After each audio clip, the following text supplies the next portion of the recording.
주 예수 그리스도의 은혜와 평강이 함께 하시기를 축복합니다. 욥기 8장 7절과 8절 말씀에 내 시작은 미약하였으나 내 나중은 심히 창대하리라. 청하건대 너는 옛 시대 사람에게 물으며 조상들이 터득한 일을 배울지어다 라고 하는 말씀 가지고 내 나중은 창대하리라 라고 하는 주제로 말씀드리려고 하는 것입니다. 스위스의 의사이며 인격의학의 창시자인 또 작가도 됩니다. 폴 트루니에가 The Season of Life, 인생의 사계절이라고 하는 책을 썼습니다. 그 책에서 한평생 살다 보면 인생에게도 네 계절이 있다는 것입니다. 인생에게도 누구에게나 봄과 여름과 가을과 겨울이 찾아온다는 것입니다. 먼저 봄과 같은 계절이 있습니다. 이때는 사랑받고 태어나서 사랑받고 자라던 때입니다. 어린애기 때 이때에 제일 사랑을 많이 받습니다. 1살에서 4살까지는 제왕과 같은 사랑을 받는 시절입니다. 기쁨을 주고 기쁨을 받는 사랑의 관계입니다. 사랑의 영역을 점점 넓혀가게 됩니다. 그러다가 갑자기 충격을 받습니다. 모두가 사랑인 줄만 알았는데, 어머니가 나를 사랑하는 줄만 알았는데 꾸중도 하고 매를 칩니다. 나는 사랑받는 존재인 줄 알았는데 어떻게 어머니가 나를 때릴 수 있을까? 어머니의 눈빛이 다릅니다. 하늘이 무너진 것 같은 고통을 느끼는 때입니다. 세상은 오직 사랑만 있는 줄 알았는데 그게 아니구나 라고 충격을 받게 됩니다. 사랑만 받는 순간도 있지만 어느 순간에 바뀝니다. 이때 부모의 사랑을 인정해야 합니다. 책망과 매를 들 때에 그 속에 사랑이 있음을 깨달아야 한다는 것입니다. 그만큼 성숙함이 있어야 됩니다. 칭찬만 사랑이 아닙니다. 선물을 주고 위로만 사랑이 아니라 때로는 징계하고 진노하는 것도 사랑이라고 하는 것입니다. 그러는가 하면은 어느덧 여름철과 같은 고난의 계절도 있습니다. 인간은 고난을 통해서 변화를 받습니다. 태도가 달라지고 지혜로운 자가 됩니다.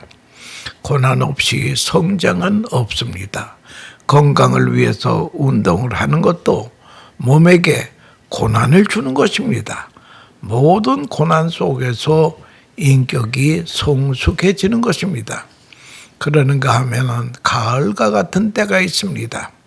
자기의 행위에 대한 대가를 받아들이는 때입니다. 수고를 많이 했으면 좋은 열매를 많이 걷게 되고 수고가 없으면 후회하게 되는 인생 계절이라고 하는 것입니다. 가을이 오면은, 인생의 가을이 오면은 모방을 생각해야 됩니다. 그동안 나는 누구를 닮고 있었나? 누구를 모방하고 있었는가? 가을에 가서 결론이 난다라고 하는 것입니다. 좋은 본을 따라 산 사람은 좋은 결과를 얻을 것입니다. 그러나 잘못된 대로 산 사람은 가을에 가서 엄청난 후회와 낙담을 하게 된다라고 하는 것입니다. 그러지 말았어야 하는 것인데, 그것을 따르지 말았어야 하는 것인데 하고 후회합니다. 어느 목사님 두 분이 커피숍에 가서 커피를 마십니다.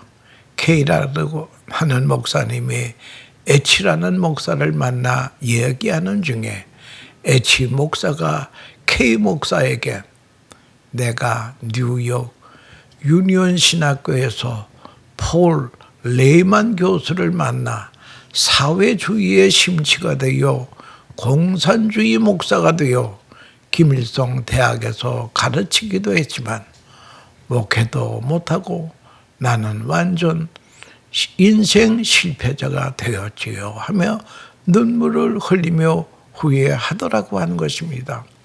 본받지 않아야 될 사람을 본받으면 인생의 가을에 가서 문제가 된다라고 하는 것입니다.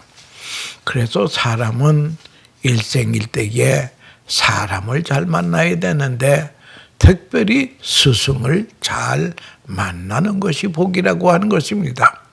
사도 바울은 갈라디아서 2장 20절에서 내가 그리스도와 함께 십자가에 못 박혔나니 그런즉 이제는 내가 산 것이 아니요 내 안에 그리스도께서 사신 것이라.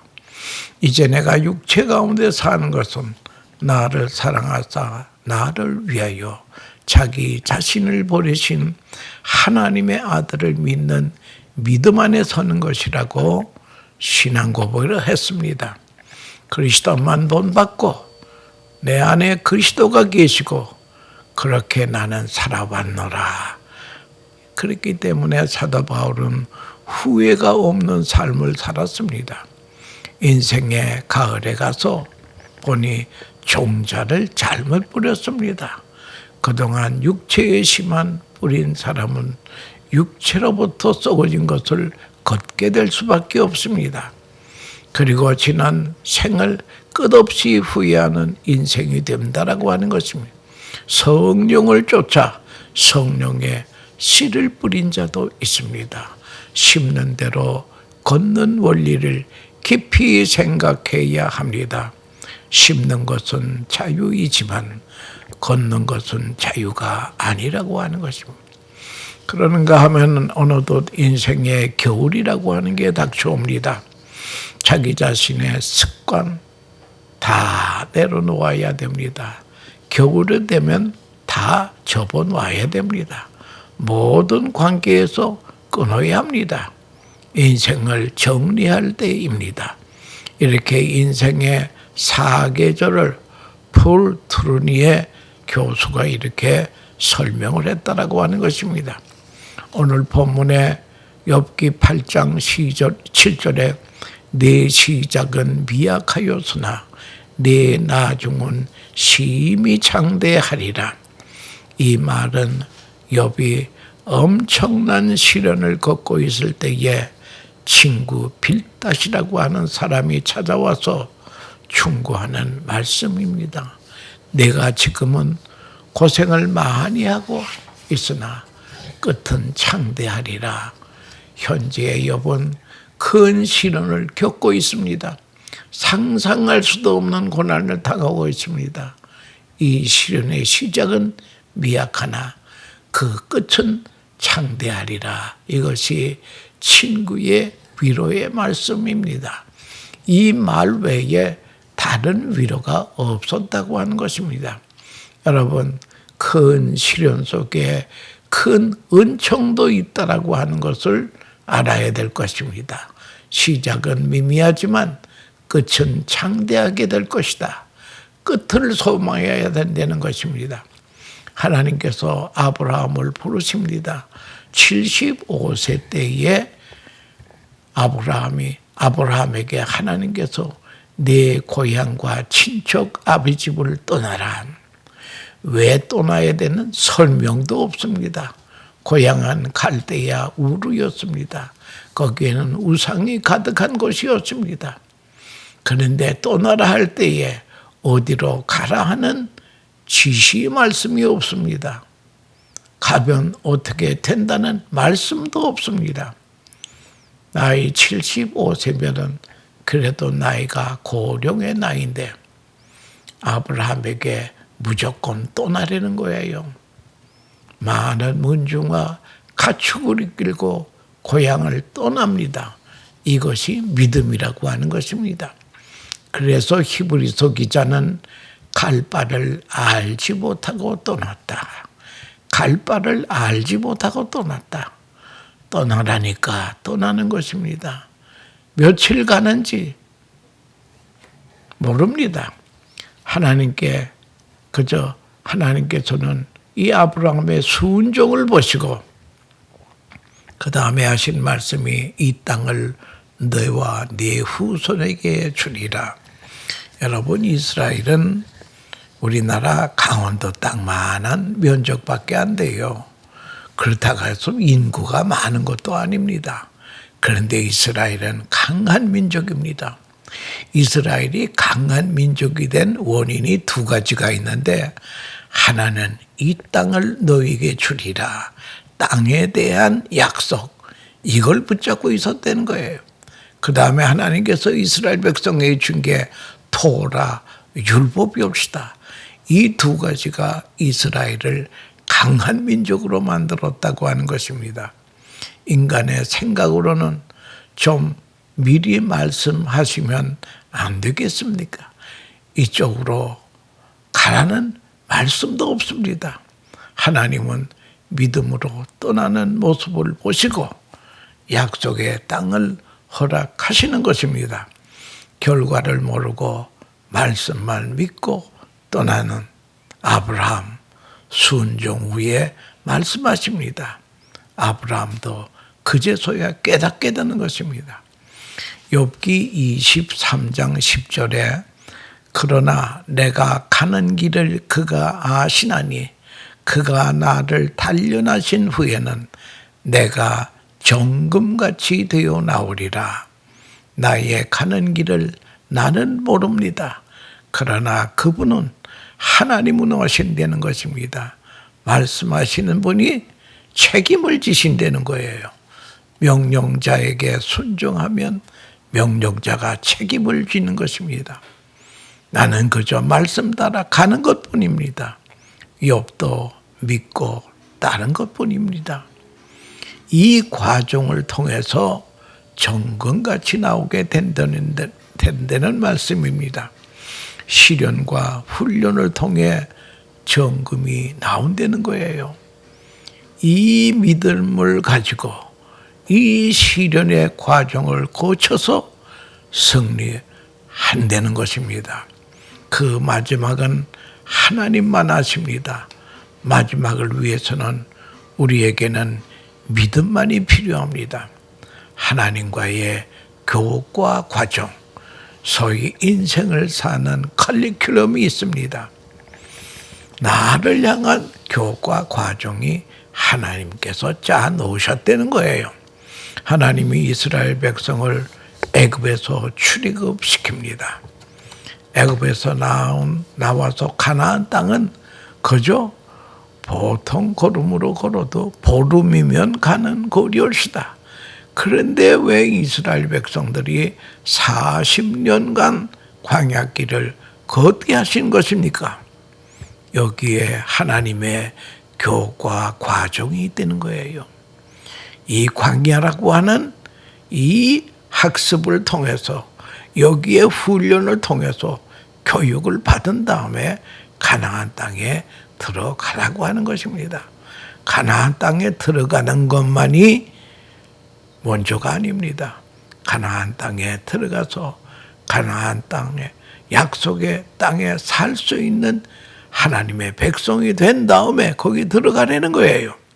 그래서 광야 훈련이라고 하는 것은 누구에게나 있습니다. 이거는 선택이 아니고 필수 과목이라고 하는 것입니다. 많은 대학에서 교수가 학생들에게 이 책은 꼭 읽어야 된다. 그러면 그냥 토를 달지 말고 읽어야 됩니다.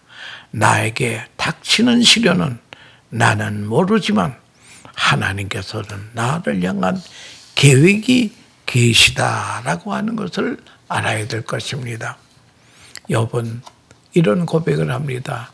욥기 42장 5절로 6절에 내가 주께 대하여 귀로 듣기만 하였사오나 이제는 눈으로 주를 배움나이다.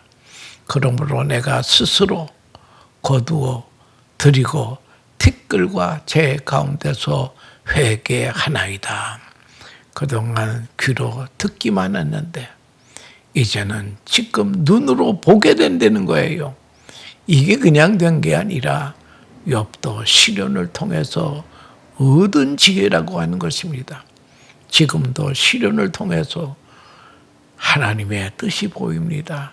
전에는 느끼지 못했습니다마는 이제는 보인다 이거예요. 욥이 사실을 생각하면서 회개한다고 합니다. 전에 듣기만 할 때에는 불평불만이 많이 있습니다. 이제 보고 나니까 그것이 지난날의 과정이 모두 하나님의 은혜였고 은총이었다는 거예요. 그래서 지난날에 마음속에 의심하였던 것, 불평하였던 것, 원망하였던 것을 욥은 회개한다는 거예요. 여러분, 우리 인간은 끝을 모르고 삽니다. 그러나 하나님이 예비하신 최종 결과가 있다라고 하는 것은 분명하다는 거예요. 시작은 모르나 나중은 확실하다는 거예요. 이 믿음으로 살 때에 우리는 지혜도 없고 신앙의 성숙함도 없고 하나님의 섭리도 알게 된다라고 하는 것입니다. 우리는 항상 나약한 존재입니다. 의지도 나약하고 생각도 부족하고 믿음도 나약합니다. 그러나 나만이 겪는 시련을 통해서 강한 믿음의 사람으로 주님이 만들어 주신다는 것입니다. 지금은 이기적인 존재이지만 시련을 통해서 비로소 사랑을 배우게 되는 것입니다. 때로는 나 하나의 뜻에 집착하지만 이제는 하나님의 뜻을 앞세우고 삽니다. 먼저 그의 나라와 그의 의를 구하는 사람이 된다라고 하는 것입니다.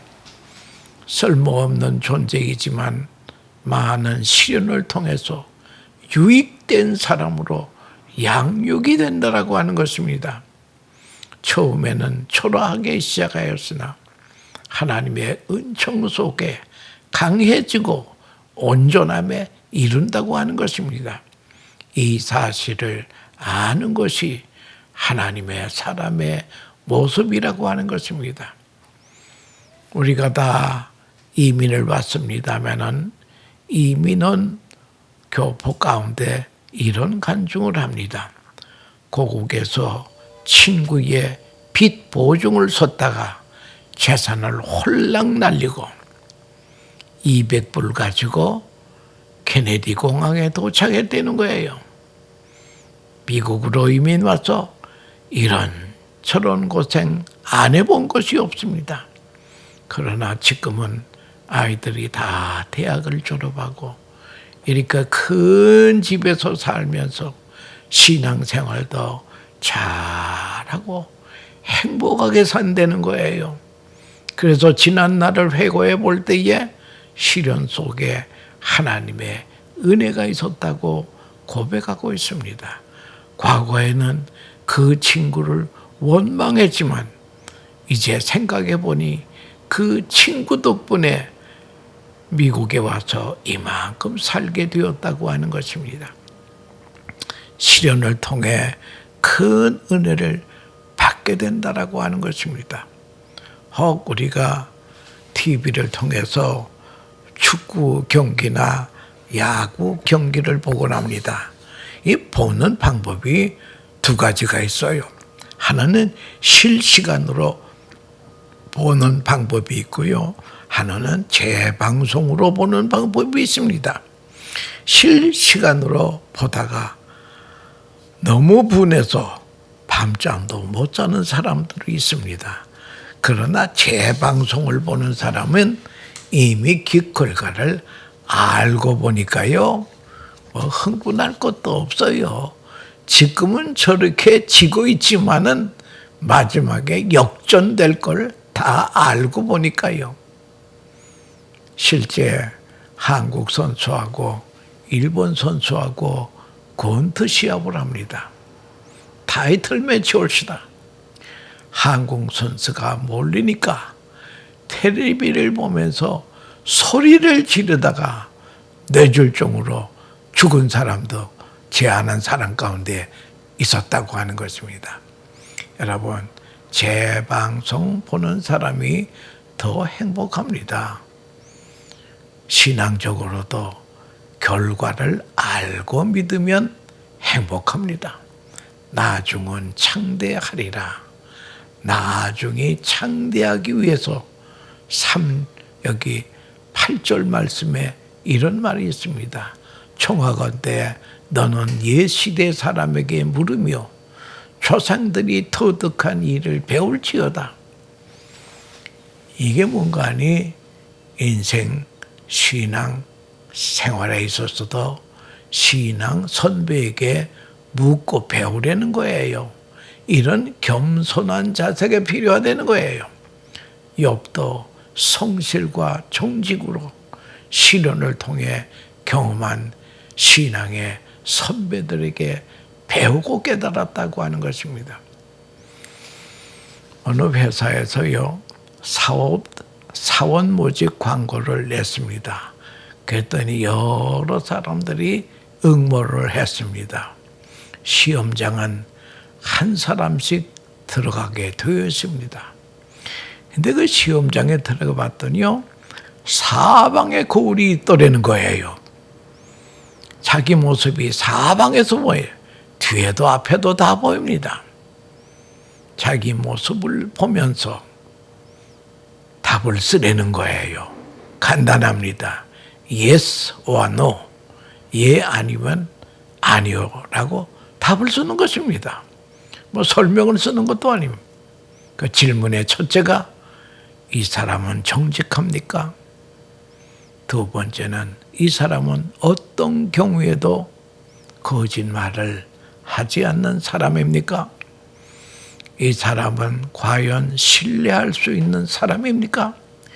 네 번째는 만일 당신이라면 이 사람을 채용하시겠습니까? 시험을 치른 사람들은 이상히 여겼습니다. 뭐 이렇게 시험이 이래? 자신 있게, 그리고 합격을 위해서 모두 yes, 예라고 자신 있게 썼습니다. 그런데 합격자 발표가 났는데요, 그 한 50명 중에서 한 사람만이 합격했습니다. 그 한 사람이 합격한 이유가 무엇인가 하면은 이 사람만이 아니요라고 썼기 때문입니다. 아니요라고 말한 사람이 정직한 사람이라는 거예요. 정직하다 보면 자기의 양심으로 정직해 해야 삽니다. 사람들 앞에 물론 진실해야 됩니다. 이제 우리가 할 것은 성실과 정직함을 가지고 창대케 해주시는 약속을 바라보고 승리해야 된다는 것입니다. 퀴즈 하나를 내겠습니다. 이 사람이 누구일까요? 이 사람은 중국의 정치 지도자입니다. 이 사람은 나이 불과 16세에 불란서 유학의 행운을 얻었습니다. 그러나 공산당 운동에 관계하면서 불란서 경찰의 지명 수배자가 됩니다. 그래서 그는 소련 모스크바로 도피하게 됩니다. 그 후에 다시 중국으로 귀국하여 20대 초에 정치 외교관이 되었지만 장개석 총통에 의해 다시 공산당원으로 숙청을 당한 후 본격적인 중국 공산당 운동에 투신합니다. 그는 일생을 통해 3번의 가정적인 실패와 3번의 결정적인 정치적 좌절을 경험했습니다. 아무도 그가 다시 재기하리라고 하는 것은 상상도 못했습니다. 그는 국내의 예상을 깨고 극적으로 재기하는 데 성공합니다. 그의 정치 철학은 소위 묘론이라고 하는 그런 철학인데요. 그것은 뭔가 하면 흰 고양이든 검은 고양이든 쥐만 잘 잡으면 좋은 고양이다. 고양이가 색깔이 문제가 아니라 쥐를 잡아야 된다는 거예요. 소위 이런 실용주의 노선으로 중국식 사회주의 정책을 만든 분이 바로 이분이래요. 개혁, 개방 정책을 펼쳐서 오늘의 중국을 살려낸 지도자라고 하는 것입니다. 그의 별명은 부동이라고 하는 말은 우리나라 말로 오뚜기라는 뜻입니다. 그의 이름은 여러분 짐작이 가시겠습니다. 등서평일시다. 중국에도 그 큰 광장에 가면 등서평에 사진이 걸려 있더라고요. 이 사람도 많은 시련을 통해 성공한 사람이옵시다. 그러나 유감스러운 것은 그가 예수를 안 믿었다라고 하는 것이 너무나 유감스럽다고 하는 것입니다.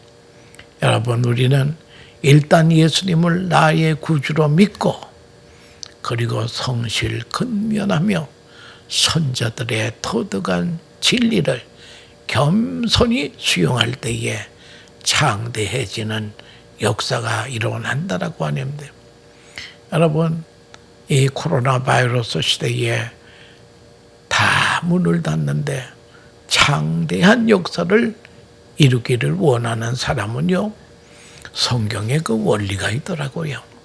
우선 하나님의 약속의 말씀을 믿는 것입니다. 네가 창대해지리라 아멘하고 믿습니다. 그리고 두 번째는 약속의 성취를 바라보아야 됩니다. 약속이 성취가 돼서 내가 이러이러한 비전을 볼 줄 알아야 됩니다. 하나님께서도 아브라함에게 자손에 대한 약속을 하십니다. 그리고 아브라함아 나와라, 하늘의 별들을 보게 하시면서 네 후손이 앞으로 저 별들의 수요처럼 많아지리라. 이 바라봄의 원칙, 이게 상당히 중요한 거예요. 이 바라보는 비전이었기 때문에 사람은 잘못된다고 하는 것입니다. 세 번째는 마음으로 믿고 입으로 시인해야 됩니다. 로마서 10장 10절에도 사람이 마음으로 믿어 의에 이르고 입으로 시인하여 구원에 이르느니라. 여러분, 입으로 시인하라 이거예요. 나는 하나님의 은혜로 약속대로 창대해졌다. 창대해질 것이라가 아니에요. 나는 이미 창대해졌다라고 선포하는 것입니다. 그래서 우리 모두 어려운 팬데믹 시대이지만 나중에 창대하여 하나님께 영광 돌리는 하나님의 백성이 되었다라고 외치면서 이제 창대함의 복을 다 받기도 하고 누리기도 하는 하나님의 귀한 백성들 되시기를 축원합니다. 감사합니다.